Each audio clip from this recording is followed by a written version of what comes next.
Had an urge to build a cage around the sun. I couldn't find a way to say no. Do a check on all the meters in my room. I kicked the dog and said, let's go. The clouds were hanging low above the pan. I had my arm around the sundial. I bit my baby into yanking Leighton's crank. Bone deals with a thin smile. Oh, yeah.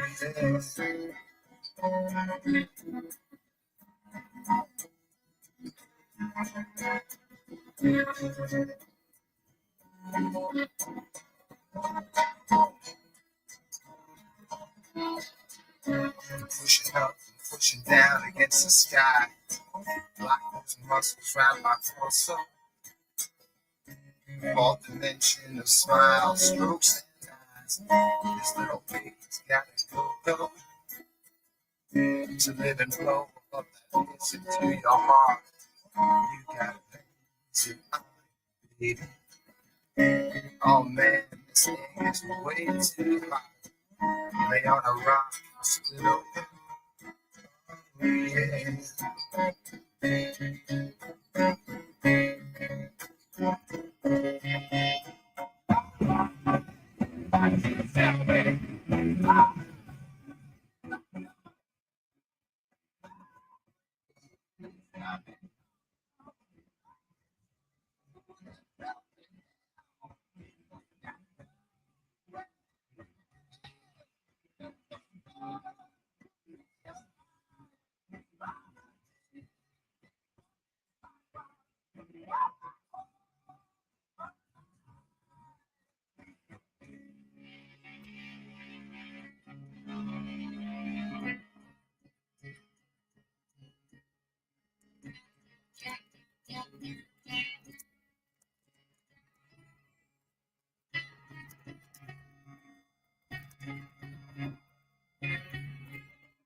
Till in the end, I had a cage around the sun. Looks pretty horny if I do say. The dog is dead, sacrificed his death. All in all, really good day. The ocean park, second medium, come down. Laid out. Fake on snapping in the head. Puts a switch in his head.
And we're live.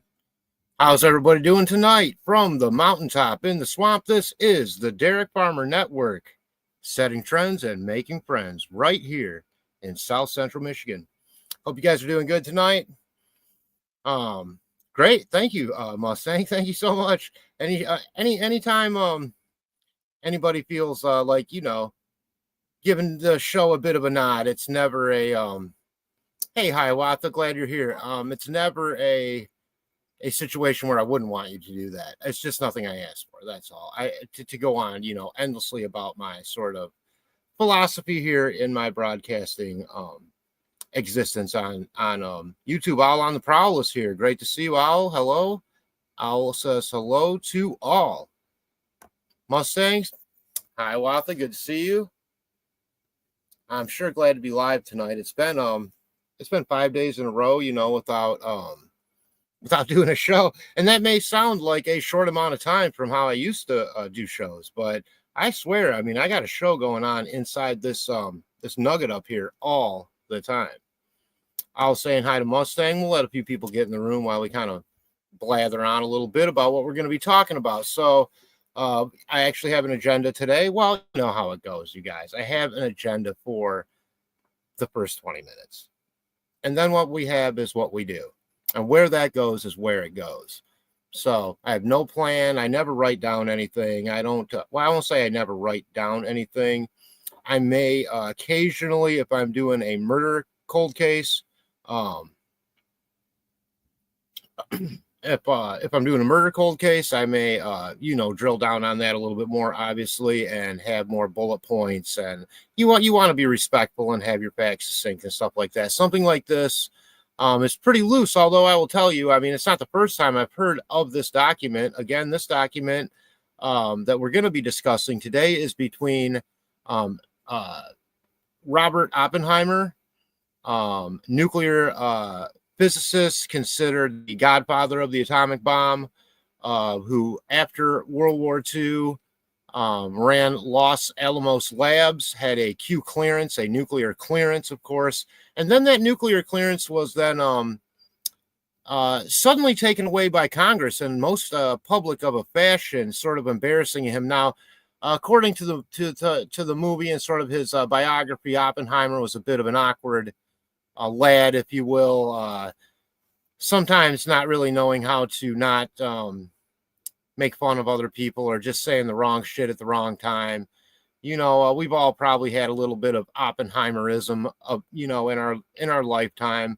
I was just trying to eat and watch on the phone. I hope it's coming in okay, you guys. This Elon Musk hates my guts. He knows that I'm not a real Republican or whatever they call it. What do they call that? Republican and skin or whatever that stupid acronym. We have enough acronyms to remember. God dang it. Hopefully Ron Logan shows up, because I did buy a couple shots of a Fireball to have with him, since he wrapped his pintle around a telephone pole drinking it last time. Haven't that's good. Anyways, so Oppenheimer then, of course, is part of what? Part of the Manhattan Project. I mean, he was a big part. Well, guess what? It turns out scientists hang out together, right? So he knows Einstein. Einstein, also part of the Manhattan Project. Also, Einstein has Q clearance. Keep that in mind. So this is also, so since that structure was in place pre-1947, which is what we're talking here, it would only make sense that those are the people you would use if, say, post-1947, you happen to find something that you couldn't explain in terms of weaponry or possible military intelligence or even UFOs, flying saucers, let's just say it.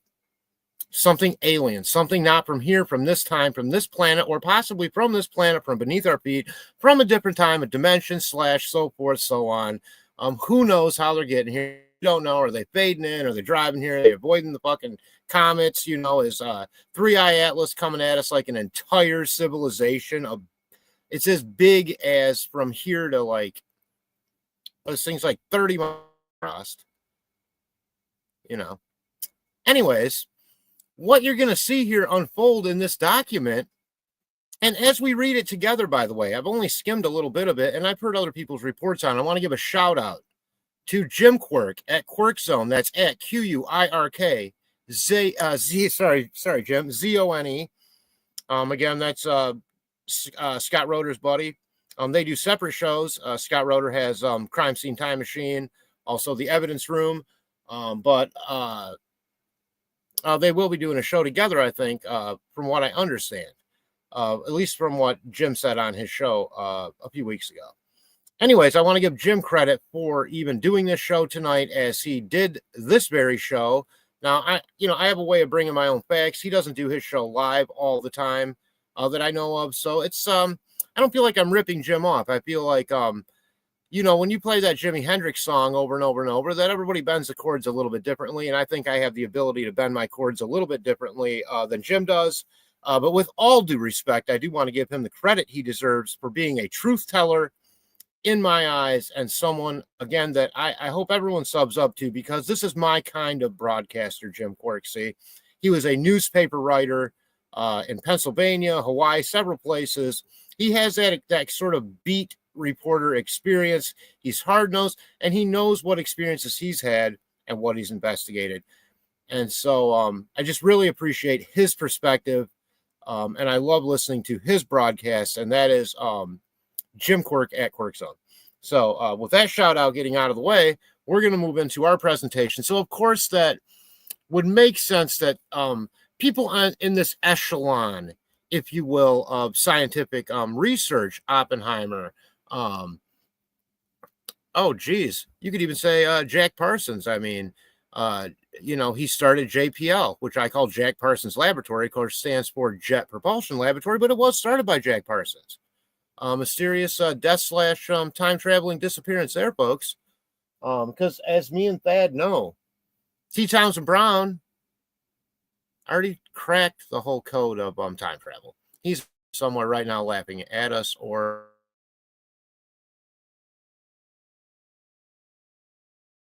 document out. So this document was then found. Let me give the document a little bit of background as far as I know it. Because you guys know I never research fully anything, but the document was found, as I know, as I think I know, in Edgar Mitchell's personal effects after his death. A large shipment of what you would call MJ-12 documents were then shipped off to Robert Wood and Ryan S. Wood of the Bob and Ryan S. Wood Foundation. Robert Wood is would be a philanthropist who's a pretty well-known name if you've ever listened to PBS or NPR. A lot of things are donated by the Wood Foundation.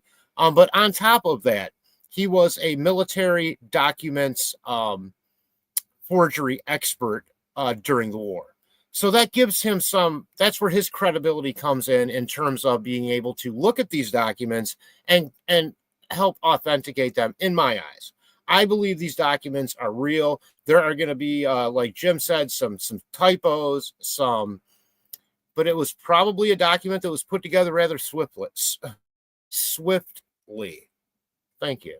Got to slow it down once in a while, you guys. And I am cooking my version of beef tips and noodles tonight, so you'll excuse the 1 second. Occasional fluttering of my pan with butter and garlic and onion and mushroom in it right now, but we're going to get to the good stuff in a minute. Here we go. Starting out the document. Relationships with extraterrestrial men. Okay, now this is a conversation. First of all, this is a draft conversation between Oppenheimer and Albert Einstein. Okay? Relationships with extraterrestrial men presents no basically new problem from the standpoint of international law, but the possibility of confronting intelligent beings that do not belong to the human race would bring up problems whose solution it is difficult to conceive. So it kind of appears on the outside initially as if they're having a conversation about what if, which you would think two scientists may ponder in this day, 1947, June, only mere weeks before the Roswell incident. In principle, there is no difficulty in accepting the possibility of coming to an understanding with them and of establishing all kinds of relationships. The difficulty lies in trying to establish the principles on which these relationships should be based. In the first place, it would be necessary to establish communication with them through some language or other. And afterwards, as the first condition for all intelligence, that they should have a psychology similar to that of men. Men being the human race, I believe, in the broader sense. I don't think they're saying just men. I think these are these are particularly men of higher thinking and higher learning, and I think that they're using men in the sense that they would have in that day in terms of humanity, including females equally as well, I hope. At any rate, international law should make place for a new law on a different basis, and it might be called Law Among Planetary Peoples, following the guidelines found in the Pentateuch. I don't know what that means. If anyone could look up the word Pentateuch and put that in the comments if you feel like it. Obviously, the idea of revolutionizing international law to the point where it would be capable of coping with new situations would compel us to make a change in its structure, a change so basic that it would no longer be international law. That is to say, as it is conceived today, but something altogether different so that it could no longer bear the same name. If these intelligent beings were in possession of a more or less culture, so they're saying, you know, are they on a scale in terms of humanity? Could be more, could be less. As they could be all across the universe. Some things could be a microbe, some things could be much more complex. And a more or less perfect political organization, they would have an absolute right to be recognized as independent and sovereign peoples. We would have to come to an agreement with them to establish the legal regulations upon which future relationships should be based. And it would be necessary to accept many of their principles. Finally, if they should reject all peaceful cooperation and become an imminent threat to Earth, we would have the right to legitimate defense, but only insofar as would be necessary to annul this danger.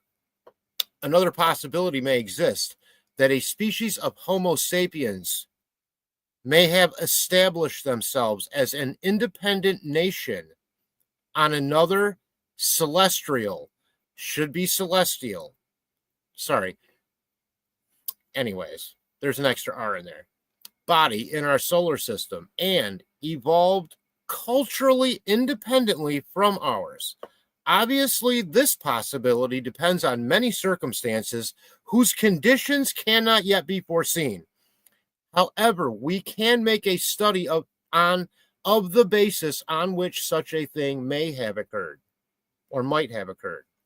In the first place, living conditions on these bodies, let's say the moon or the planet Mars, would have to be such as to permit a stable and to a certain extent independent life from an economic standpoint. Much has been speculated about the possibilities for life existing outside of our atmosphere and beyond, always hypothetically, and there are those who go so far as to give formulas for the operation of an artificial atmosphere on the moon, which undoubtedly have a certain scientific foundation and which may one day come to light. Let's assume that magnesium silicates on the moon may exist and contain up to 13% water.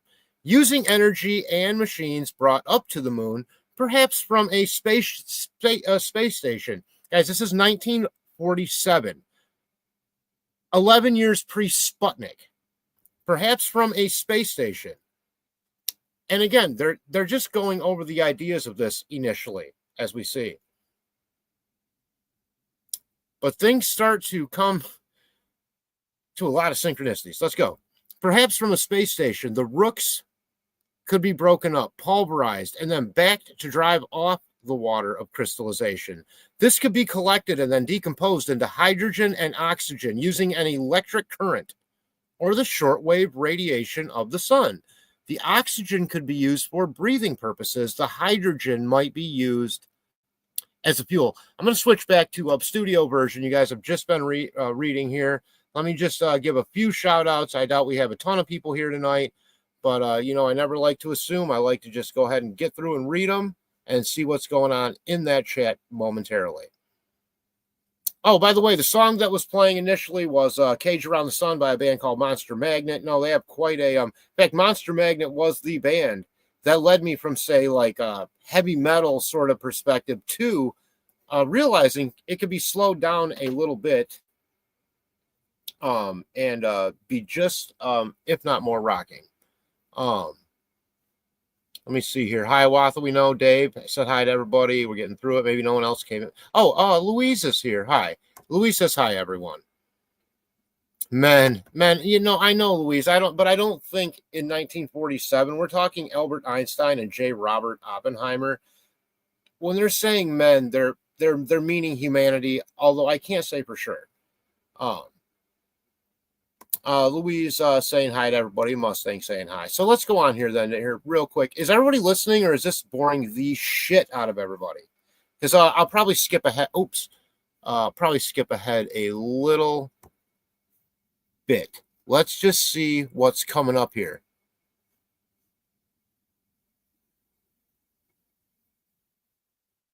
We cannot exclude the possibility that a race of extraterrestrial people, more advanced technologically and economically, may take upon itself the right to occupy another celestial body. How, then, would this occupation come about? 1. The idea of exploitation by one celestial state would be rejected. So Oppenheimer and Einstein are really thinking big picture here, like sort of prime directive, picture here in terms of how are we going to deal with the eventual, hypothetical at this point, understanding that we're not alone in this universe, most likely not our solar system, and probably not Earth either. But that's a different story, probably for a different conversation. So to go on, the division of a celestial body into zones and the distribution of them among other celestial states, this would present the problem of distribution. Moreover, other celestial states would be deprived of the possibility of owning an area. Or if they were granted one, it would involve complicated operations. Just got to be a Knights of Malta, we know that, because wherever they're standing is sovereign nation. They made that law, and the people agreed. Indivisible co-sovereignty, giving each celestial state the right to make whatever use is not convenient to its interests, independently of others. This would create a situation of anarchy. The strongest one would win out in the end. A moral entity ? The most feasible solution, it seems, would be this one. Submit an agreement providing for the peaceful absorption of a celestial race in such a manner that our culture would remain intact with guarantees their presence not be revealed. Let that sink in for a second, because it appears as if the control group may have listened to them. Actually, we do not believe it necessary to go that far. Okay, let's go on then. They're teaching us all. It would merely be a matter of internationalizing celestial peoples and creating an international treaty instrument preventing exploitation of all nations belonging to the United Nations. I'm worried. Occupation by states here on Earth, which has lost all interest for international law since there were no more res nullius territories, not sure what the Latin is on that, and beginning to regain all its importance in cosmic international law. Occupation consists in the appropriation by a state of res. You know what I'm saying. Until the last century, occupation was the normal means of acquiring sovereignty over territories. When explorations made possible the discovery of new religions, either uninhabited or in an elementary state of civilization. Think Amazon. Think of that island, Senegal, or whatever it's called, over by India, where that, the Christian guy goes, I'm going to go row over here and teach these guys about Jesus, and that, and his nice beard and white robes. And then they stabbed him to death with spears. The imperialist expansion of the states came to an end with the end of regions capable of being occupied, which have now been drained from the earth and exist only in interplanetary space, where the celestial states present new problems. So they're really thinking big. Res nullis is something that belongs to nobody, such as the moon. In international law, a celestial body is not subject to the sovereignty of any state, is considered res nullis. Okay, they're providing an explanation. I like that. If it could be established that a celestial body within our solar system, such as our moon, was or is occupied by another celestial race, there could be no claim of res nullis by any state on Earth. If that state should decide in the future to send explorers to lay claim to it, it would exist as res communis. That is, that all celestial states have the same rights over it. And now to the final question of whether so they're trying to they're thinking about how they're going to be. These are big thinkers, folks. I mean, of course, Oppenheimer, of course, the famous quote, and I won't even get it right. I'll paraphrase his quote. I am death, or something like that, after he made the bomb. I have now become death, or something really dire. Oh, no, that was the hydrogen bomb. And now to the final question of whether the presence of celestial astral planes in our atmosphere is a direct result of our testing atomic weapons. It's going to start getting real interesting. The presence of unidentified spacecraft flying in our atmosphere and possibly maintaining orbits about our planet is now, however, accepted by as de facto, accepted by our military. Handwritten notes. I wonder if we can, let's get those handwriting experts out. Come on, they're on the internet everywhere. Is this either Einstein's or Oppenheimer's or one aide's of theirs handwriting where it says as de facto? On every question of whether the United States will continue testing the fission bombs and develop fusion devices, hydrogen bombs, which we hadn't yet at this point, or reach an agreement to disarm and the exclusion of weapons that are too destructive, with the exception of chemical warfare, on which, by some miracle we cannot explain, an agreement has been reached. The lamentations of philosophers, the efforts of politicians, and the conferences of diplomats have been doomed to failure and have accomplished nothing.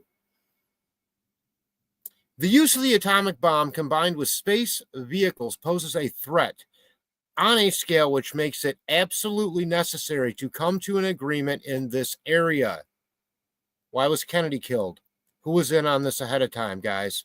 Why were we sending up nuclear tipped missiles to be exploded in the upper atmosphere to bring down these ships so we can then get that technology too? It's all in these documents. The use of the atomic bomb combined with space vehicles poses a threat. With space vehicles, it's 1947, on a scale which makes it absolutely necessary to come to an agreement in this area. With the appearance of unidentified space vehicles,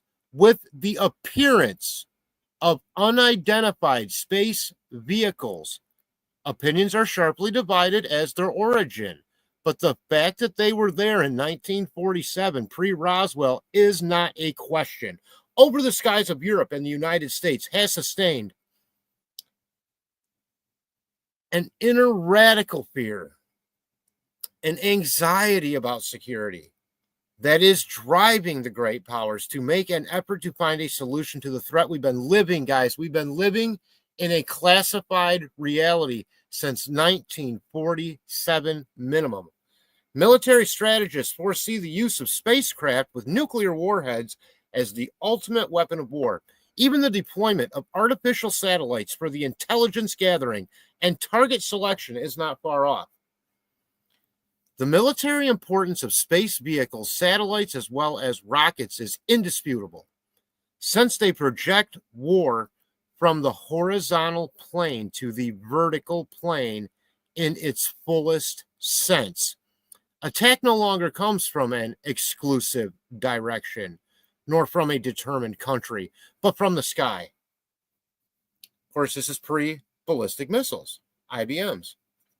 With the practical impossibility of determining who is the aggressor, let me start over. With the practical impossibility of determining who the aggressor is, how to intercept the attack, or how to effect the immediate reprisals. These problems are compounded further by identification. How does the air defense radar operator identify, or more precisely, classify his targets? Or hers, if we're talking the modern day. Or even then, by the way. Plenty of women in the war effort helped us. We would have never been free without the help of women along with men. I just want everyone to know that. At present, we can breathe a little easier knowing that slow-moving bombers are the mode of delivery of atomic bombs. I don't mean to giggle. It's kind of cute. Slow-moving bombers. That lasted a few more years. But let's go on. Let's let the times of this memo, let's let that sort of ooze out a little bit. At present, we can breathe a little easier knowing that the slow-moving bombers are the mode of delivery of atomic bombs that can be detected by long-range early warning radar. But what do we do in, let's say, 10 years from now, when artificial satellites and missiles find their place in space? We must consider the potential threat that unidentified spacecraft pose. One must consider the fact that misidentification of these spacecraft for an intercontinental missile in a re-entry phase of flight could lead to accidental nuclear war with horrible consequences. Guys, that happened both ways, from the U.S. and from Russia. In the U.S., they merely shut down our nuclear weapons. 10 of them in a row. Boom, boom, boom, boom. All separate from each other. It's on record. And I believe the patriotic Americans who ran those sites and say that's what happened. You want to call them liars? I don't. Okay? I don't. But it also happened from Russia in the fact that they made a signal, whoever they are, that looked like bombs coming from Russia.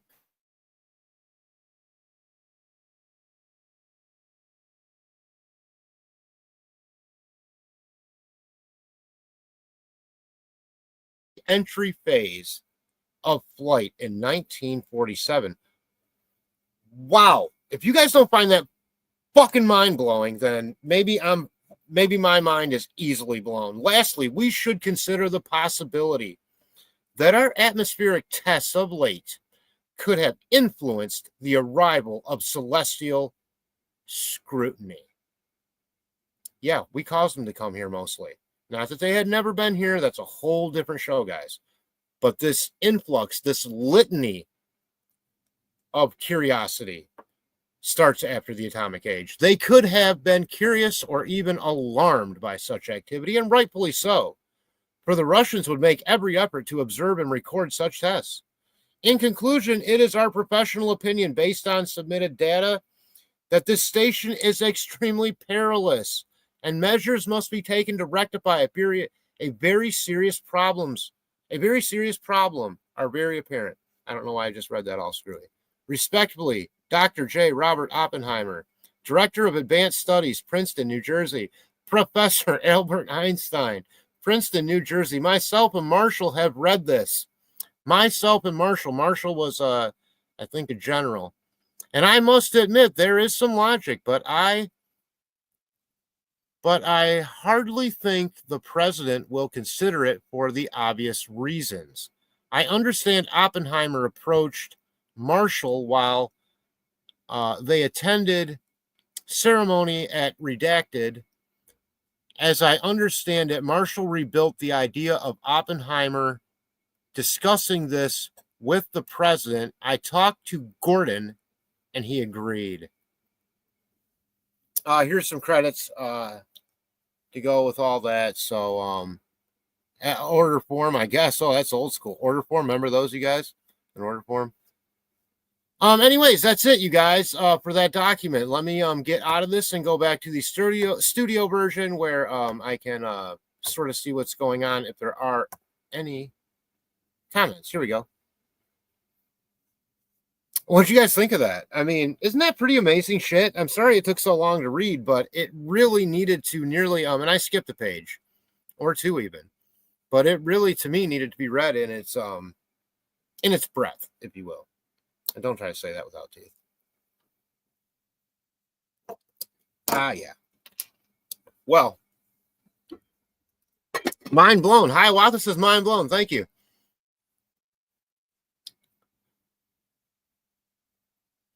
You know what kind of bums me is I bet there are a ton more. Hey, wait a minute. Let me turn the volume down on this. Let me go over to YouTube over here without, maybe that'll make it so I can do that. I'm wondering if I'm missing any. I would like to be on YouTube also, so there isn't that disparity. Oh, Thad says hi, everybody. He's right here. You know he is. We're working on his ears, okay? We're working on the ticks, the ears, the fleas, the mites, the fucking whole deal. Give me 1 second, you guys. I apologize.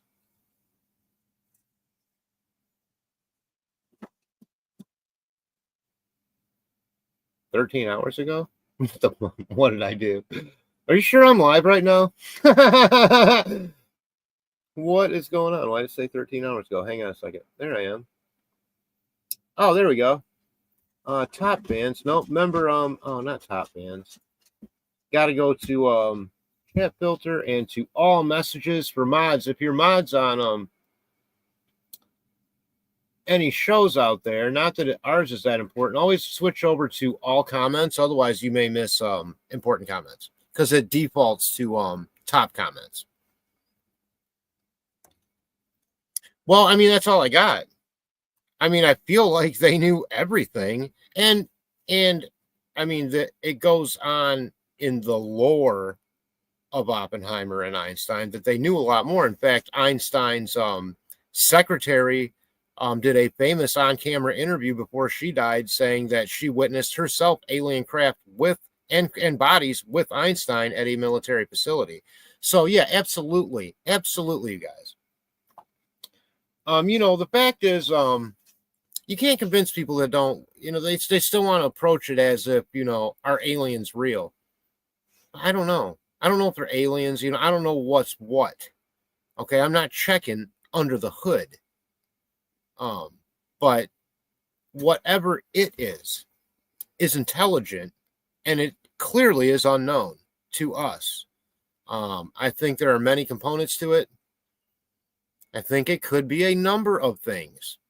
Future us's, and who knows what kind of bizarro worlds with what kind of stuff, but also extraterrestrials from other civilizations.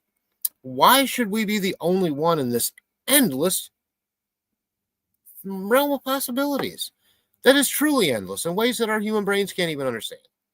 That's why I believe it. And why would they be coming here? Because we're cute. We're way cuter than them. They love us. They want to learn how to dance. And if they come down here, we'll scratch them on the head like we do the dogs. As my friend Skizzle from Montreal would say. Well, it doesn't appear I'm missing any comments anyways. I guess it's just a slow night, and that's okay. What have you guys been up to? I mean, I put up so much stuff in the community post section sometimes. Oh, hey.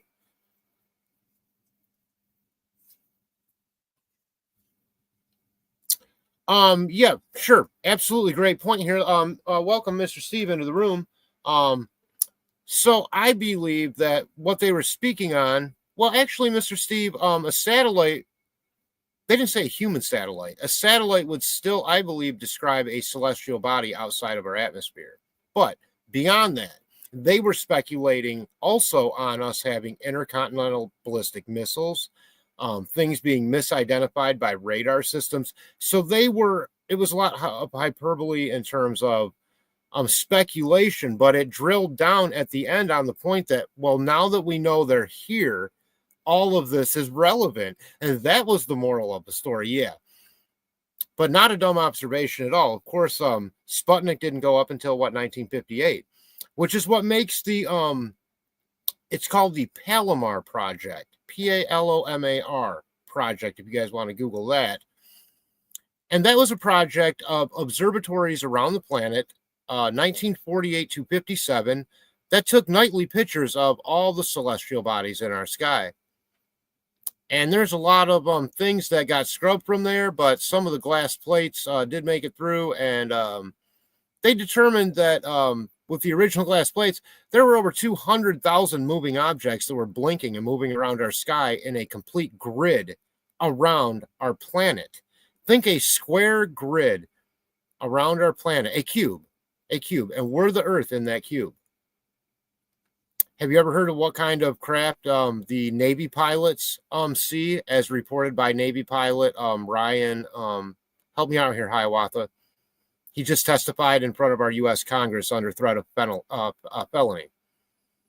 Ryan, I can't think of his last name. Thank you for your service, Ryan. But he said what the pilots see is a sphere in a cube, and they fly past their F-35s.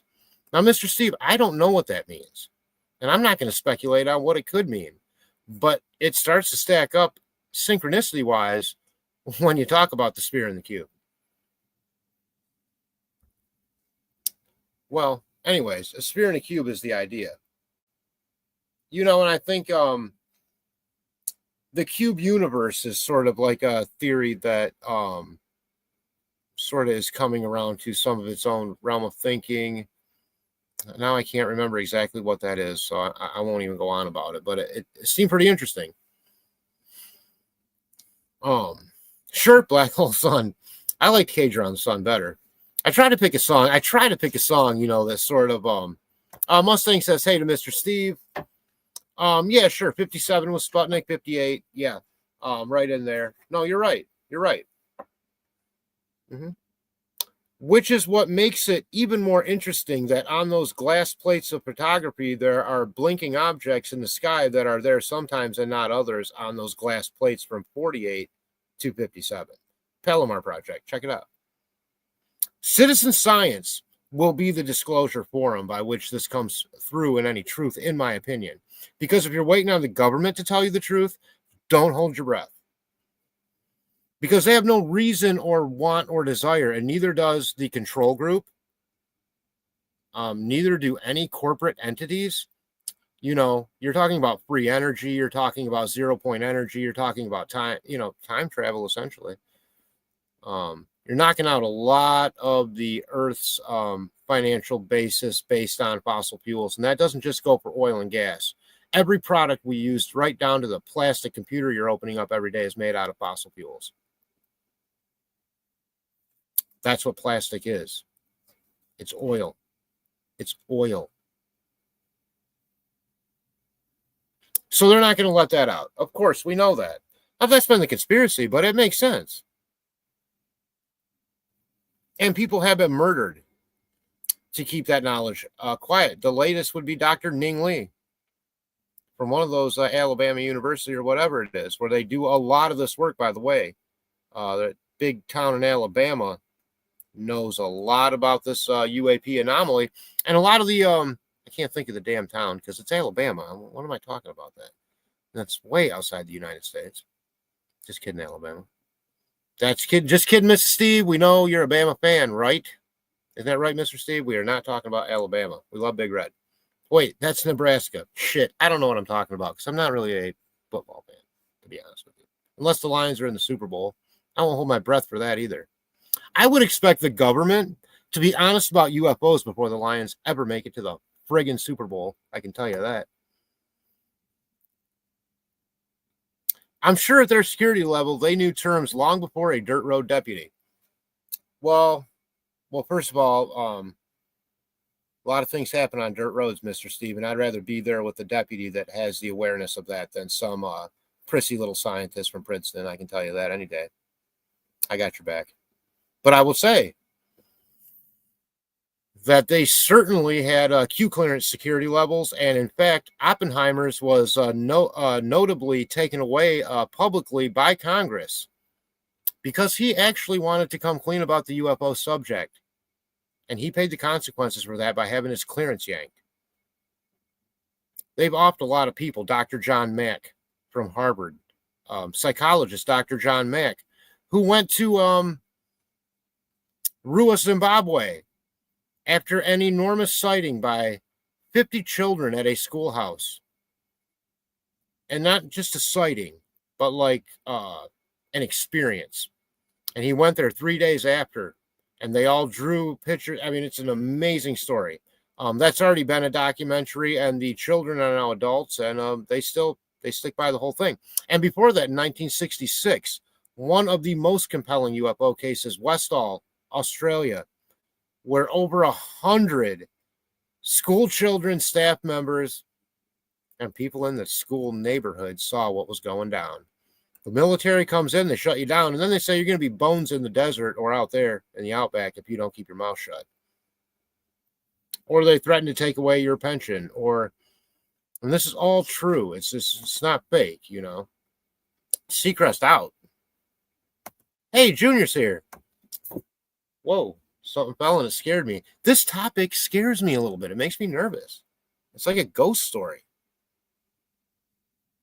Okay, Hiawatha saying a satellite is anything that goes around the Earth. That would make the moon a satellite. And that would make us the sun satellite. Unless you're, you know, Copernicus and it's 1566 or whatever, and then, you know, and just do what the Catholic Church says then, you know. No, the sun goes around us. We are the center of everything. Control, gross. I agree. You can put up that middle finger emoji anytime you want in that chat for people in the control group. Hiawatha says, these are some folks investigating the cryptid. I'm sorry, let me start over. There are some folks investigating the cryptid phenomenon and reporting cubes. I haven't heard that. Personally, think all phenomenon is related to one another and to us. Good chance of that. I mean, listen, whether you believe in God or even atheists might admit that scientifically speaking, there are anomalies. Just Google the double slit experiment using electrons or protons, and it will blow your mind to the point of believing that we're not alone in this universe. That's what did it for me. The double slit experiment. Careful how you Google that, because not all pictures are friendly these days online. Hi, Mr. Steve, says Louise. Louise also saying hi to Hiawatha. Junior shooting it back at you. Back to Junior and Hiawatha over the net. 40 love, Hiawatha. Louise says Cowboys this year. Gross. Louise, I love you, but no. I'm a Redskins fan.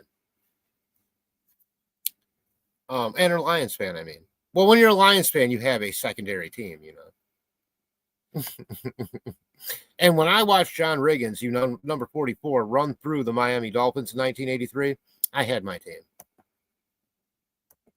People used to call me Little Johnny Rig. Not really. That's not true. No one called me that. Well, you know. Well, I will say, again, trying to convince people of this reality, I can't do. I know what I saw. I know what I recorded. I know what a video analytics expert who's testified in over 1,500 murder trials as a company, Scott Roeder of the Evidence Room, his company in Ohio, said about my video and recording. He said, Farmer, this is legit. Email chain provided upon request. So, you know, what are these orbs, you know? I mean, and the orbs go back to biblical times. I mean, they're clearly recorded in the Bible. These Theodore Roosevelt had an orb experience before signing and expanding the Navy, and before he decided not to sign a treaty, I think in Turkey or in Versailles, Versailles, whatever. Hey, Steve, what'd you see? A booger? If scientists were afraid of losing their funding, hard telling what. If scientists weren't afraid of losing their funding, hard telling what we would learn and how advanced the everyday person would be. Well, that's true. But it all does come down to funding, actually. Which is why even scientists like the great Dr. Gary Nolan of Stanford fame Astrophysicist Avi Loeb of Harvard's astrophysicist Avi Loeb. They have to do these studies with their own dime. They can't do it on the clock or with Harvard resources or Stanford resources. That falls outside of the purview of their tenure as professors, and they would be. They tried to take away Dr. John Mack's tenure, and guess who fought for his right to keep it? Because he did this all on his own time. One attorney, attorney Danny Sheehan, same guy who was the attorney for Karen Silkwood, who was murdered, was the attorney for David Grush, who had actually just had his lawsuit dismissed. I'm not sure why, considering his HIPAA rights were violated and his personal medical history put out on the news. PTSD. Oh, you thought that was going to make him look bad because he fought in a war that you started and he has PTSD. And now you want to put it out and use it against him as if he's not credible. Eat it. Eat it. Control state. Fucking eat it. Certain things shouldn't be put up with. And that's one of them right there. These people are heroes. They're going in front of our Congress and going into secure compartmentalized information facilities as we speak and talking about things they've handled, done, and covered up for. And they're being murdered for it. And they're having their pensions taken away, and they're being exposed to all kinds of chemicals and radiation that they're not getting covered for. Because when something doesn't exist, you don't have to cover them for it. Wow, let me take a drink now. Full anger's coming out. But it does irritate me a little bit. That if it's not real and not taken seriously at all, why is so many government dollars spent on it from official departments and stuff? It don't make sense to me. No, definitely not. I don't think so. Why would it? I don't think so. He got his lawsuit thrown out. He's going to file an appeal, as far as I know, and he should. No, I think he's a stand-up guy. No, he's in fact right now working for Congressman. It's not Burchett. It's the guy that's kind of leading this up right now from the Congressional Intelligence Secret Task Force deal. It's all part of it. All this unknown intelligence is all part of it. Now, they've already done Martin Luther King. They just released thousands of Martin Luther King documents, thousands of JFK documents. They're saving the best for last. The UFO shit's about to come out. We're having congressional hearings, live congressional, in our United States Congress, right here in America. Headed up by Rep. Luna. In September 9th, I believe. We're having another round of hearings. Keep in mind, we had hearings in 1966 that Gerald R. Ford called when he was a congressperson here in Michigan due to the Michigan UFO flap. Not another congressional hearing until David Grush came forward. That was the next one. Now we've had several. So someone's taking it very seriously. Very seriously. Also, it's written in now as law into the UAPDF, the Defense, Intelligence Act that they have to pass every year. There's absolutely unknown intelligence and UFO, UAP legislation written into that in terms of what to do in that situation. In fact, Mr. Steve has been retired a couple years, but some departments across the country, maybe you have to be in FEMA or something, or some secret side department, they have gotten updated handbooks on what to do when dealing with these anomalous crap that you may run across, as a emergency services personnel out there. And trust me, there are hundreds, if not thousands, of accounts by military, law enforcement officers, ambulance drivers, fire people, all kinds of credible sources of people that Air Force people that can identify these kind of things with these firsthand experiences. So to say that something's not going on is a kick in the teeth, I think, to all of them also. They're just as brave. They've served their country just as much as anybody else, and they deserve to have their stories heard. My opinion. Mr. Steve says, Hiawatha, a large rotating luminous craft, sizable blimp. Oh, my God, is this a real story? Hang on a second here. Wait a minute. If you're going to tell a real story, I'm going to be so... I can start crying almost. Let me go back a little bit. Wait, I'm going to get... It's like dessert, you know. You got to wait a little bit.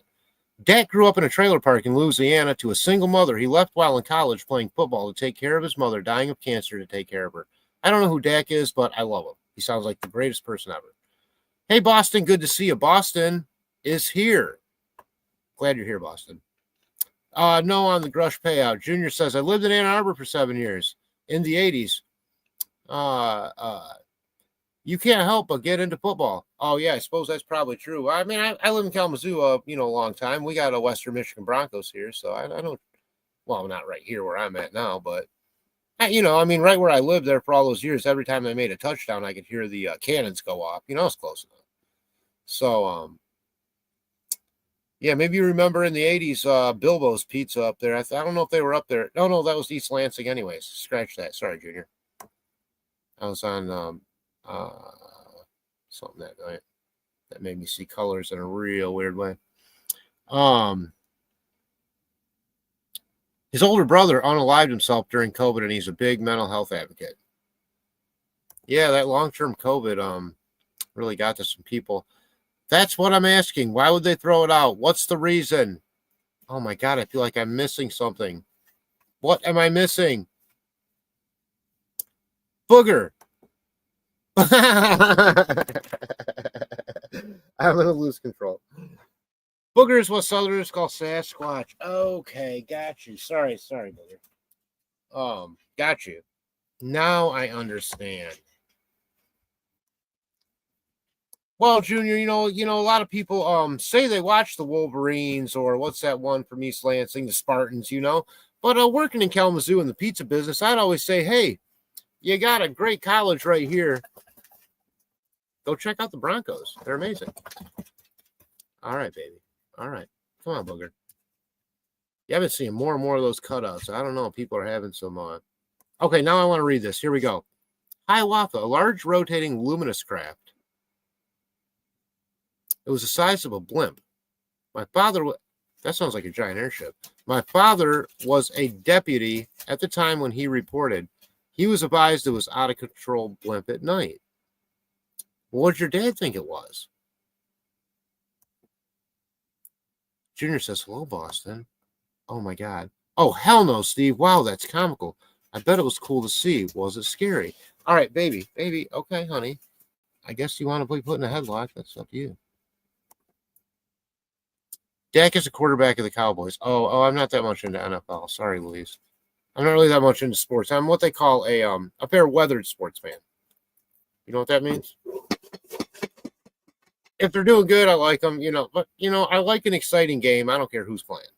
I could go to see any game live if it's exciting, have fun with anybody out for any kind of fun like that. A number of sports, hockey, football, basketball, you name it. I like a good night out. Take me out. Somebody take me out. Hi, all, says Louise.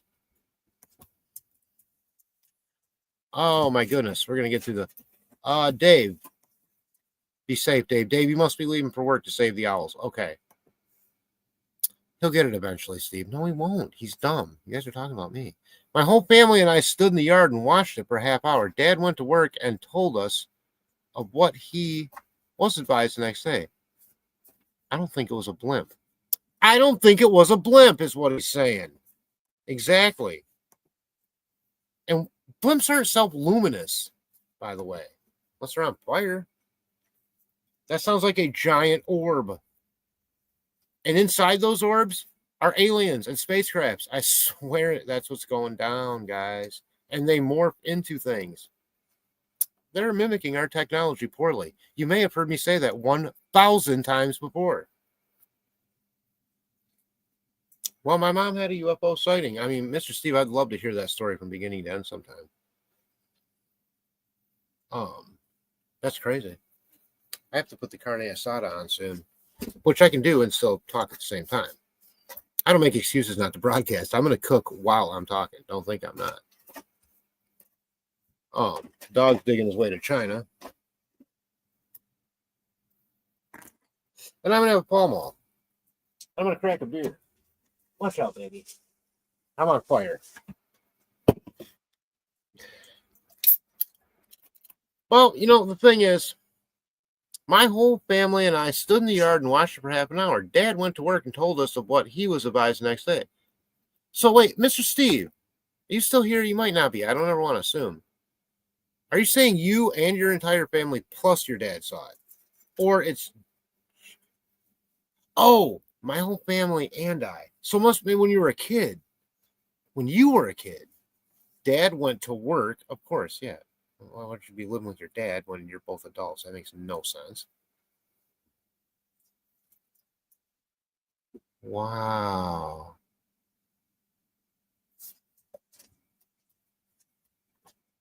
That's pretty cool. That's a pretty cool story.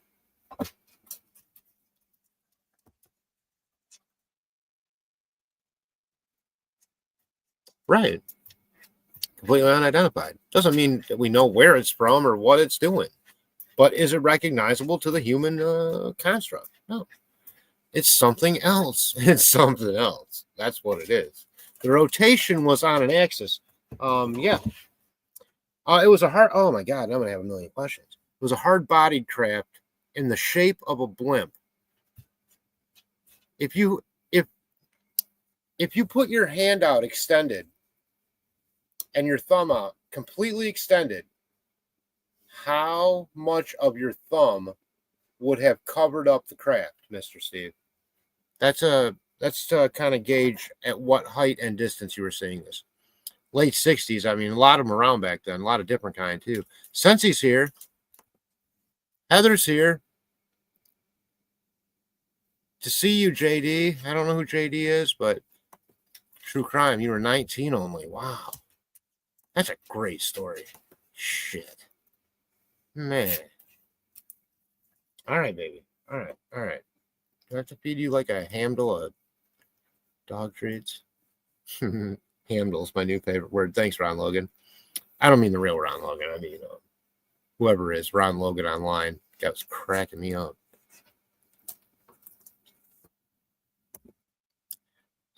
All week I've been saying I got to go outside and take a poop and smoke a doobie. Thanks, Ron Logan.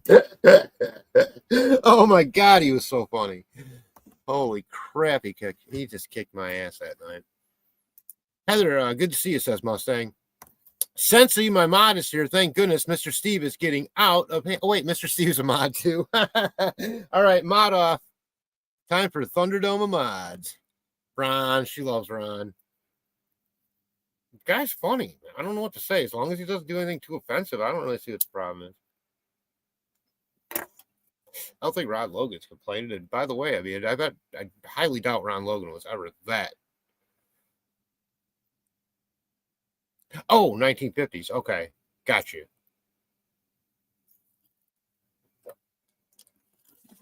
Misclicked. I like that. Such a polite way to say what I would have said. Oh.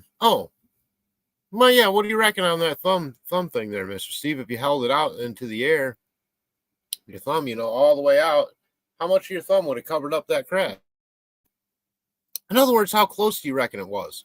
I mean, if it was the 50s, well, gosh, I'm thinking you weren't even a law enforcement officer, nothing like that yet. You were pretty young. So, but probably still brilliant. 60s. No, that's what you said at first. You did say 60s at first, honestly. But then you said 50s. Are you feeling okay all right tonight, Mr. Steve? Ron was accused of domestic violence. Oh gosh. Well, I don't know. I mean, but we're talking about fake Ron Logan, not real Ron Logan. So let's be clear. That's called parody. And I think parody's fine, as long as it's done in taste and not meant to hurt victims. That stuff starts and we'll be booting somebody. But he made a lot of funny ass jokes last week. I was really gut laughing. This whole week I've been thinking about something. Like I said. Since he says Mr. Steve will have chief modding duties. I'm about to crash out. Good to see Steve. We all miss True Crime Web. That's true, we do. Well, it even after Gilligan's Island went off the air, they still did reunion shows and stuff. So I think it'll be back. It'll be back someday. Thanks, Sensi, for stopping by. I know it's like 7 a.m. or something. I don't know. Thanks for staying up all night and chilling with us for a while. I probably won't. Steve says very kind of you. Mustang says good night to Sensi. Louise confirming that the background is hilarious and confirming also that Louise and I probably have the same sense of humor. That's mostly what I had tonight, guys, was this memo. I just been thinking about it, and it just was so wacky to me, as a lot of the MJ-12 documents that the Wood Foundation has authenticated are. I mean, a lot of them get it right into communications between presidents and generals about craft actually recovered. Read the Twining Truman memo. FDR knew all about it. I mean, for God's sakes, his Uncle Theodore knew about it. This goes way, way, way, way, way back. Mr. Steve, I want to thank you also for sharing that story.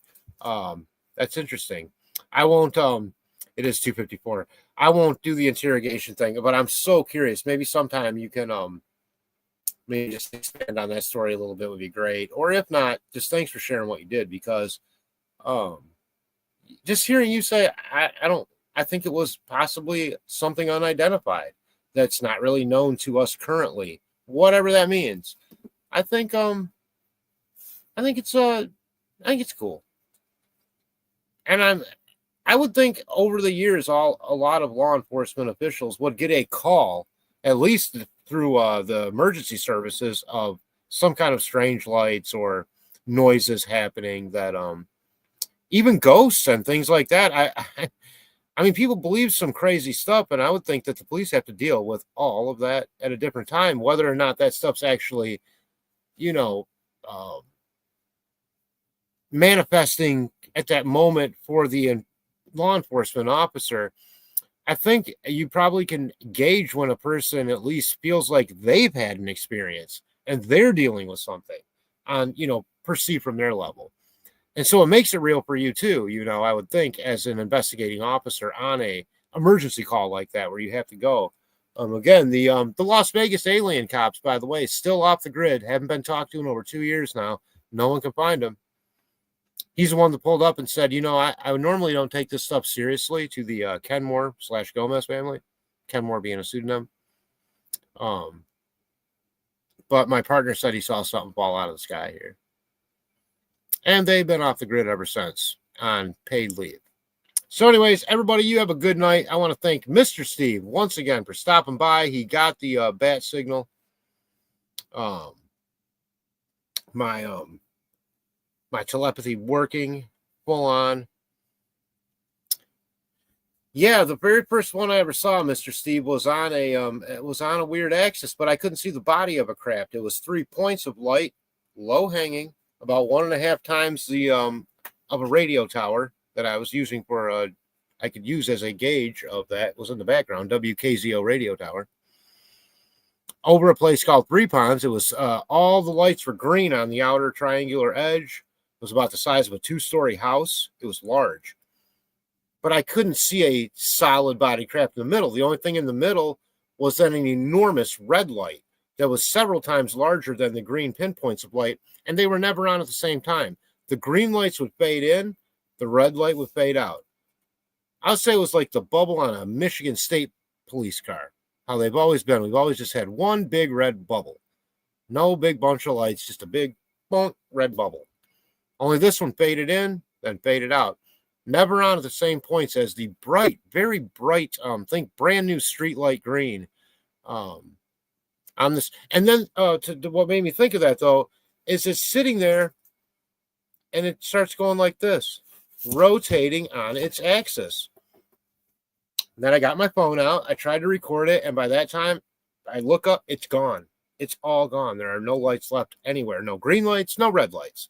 So it wasn't some radio tower, that I mistook the lights on, like, unless the radio tower flew away in a second. I don't know what I saw at 3:30 in the morning, that night, but I know what I recorded and sent to Scott Roeder. I don't know what they are. I don't know where they're from, and I don't know what they mean, but I know that they're anomalous. I know that. The orbs are happening all over. But you guys, thanks for tuning in tonight. I'm gonna finish cooking my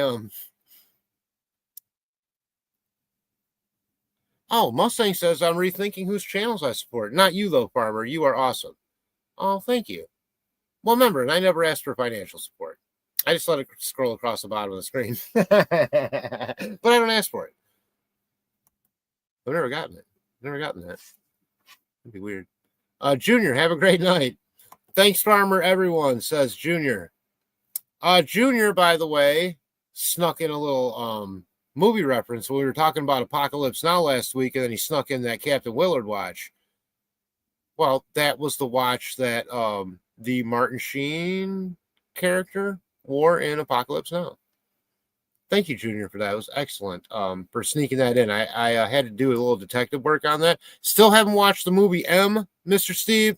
I am petitioning everyone to watch this movie at some point. I'd like to review that publicly with everyone after a few people have watched it from the group. Hi, Watts says, thanks, Derek. That's me. And everyone have a beautiful evening. And I just want to say thank you, right here from the mountaintop in the swamp. This is the Derek Farmer Network, and we will see you next time. Probably a different topic, a different show at a different time. But we look forward to it all the same. Till then, take care of yourselves, take care of each other, and keep your eyes on the skies. Good night, everybody.